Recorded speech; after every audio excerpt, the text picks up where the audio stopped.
America America এবং ভারত এই দু দেশের ভিতরে কিন্তু একটা সম্পর্ক, খুব ভালো একটা সম্পর্ক ছিল বা আছেও বলা যায়।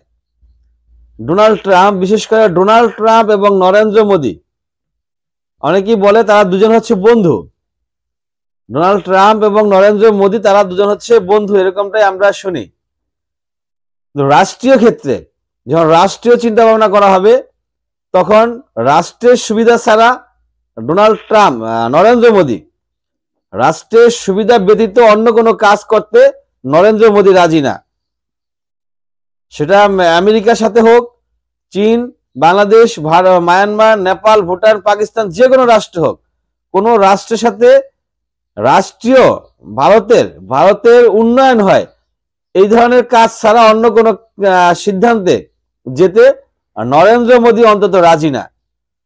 এটা রাষ্ট্রীয় দিক বিবেচনা করলে আপনি অবশ্যই তাকে বাহবা দিবেন যে নরেন্দ্র মোদী যার সাথে যেই সম্পর্ক থাকুক না কেন, আমাদের রাষ্ট্রের অমঙ্গল হয় এই ধরনের কোনো ডিসিশনের ক্ষেত্রে নরেন্দ্র মোদী কারোর সাথে আতাত করে না।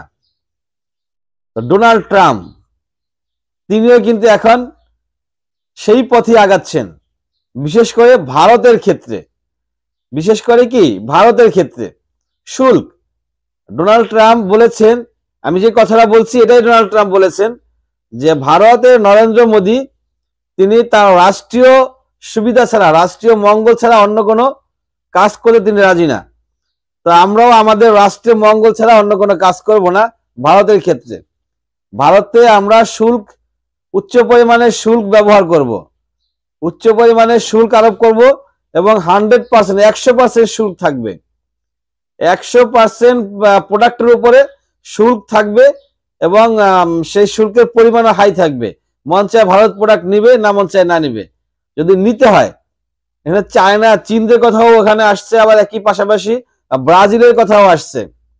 চীন, ব্রাজিল, ভারত এরা যদি পণ্য নিতে চায় তাহলে উচ্চ পরিমাণে শুল্ক দিয়ে তারপরে পণ্য নিতে হবে। তো নরেন্দ্র মোদী সে ভাবছিল মানে সে সারা বিশ্বের সাথে দাদাগিরি করবে। কারেন্ট চলে গেছে, দুঃখিত, এই মুহূর্তে আর কথা বলা যাচ্ছে না। আমাদের বাংলাদেশ এটা, তো বাংলাদেশের পরিস্থিতি আপনারা বুঝে নেন। এখন মর্নিং, আমি রেকর্ড যখন করতেছি, রেকর্ডিং এটা মর্নিং মেবি 7:30টার মতো বাজতেছে। তো শীতকাল, শীতের দিনে এই সকালবেলা কারেন্ট থাকে না, তাহলে আমরা কোন রাষ্ট্রে বসবাস করতেছি? এটা চিন্তা করা যায়, এটা ভাবা যায় যে শীতের দিন, শীতকালেতে এমনিতেই কারেন্ট যায় না সাধারণত, আমরা জানি।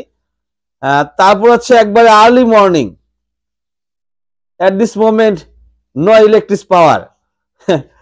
আমরা কোন রাষ্ট্রে বসবাস করতেছি? দুঃখিত, আপনাদের সাথে এই মুহূর্তে আর কথা বলা যাচ্ছে না।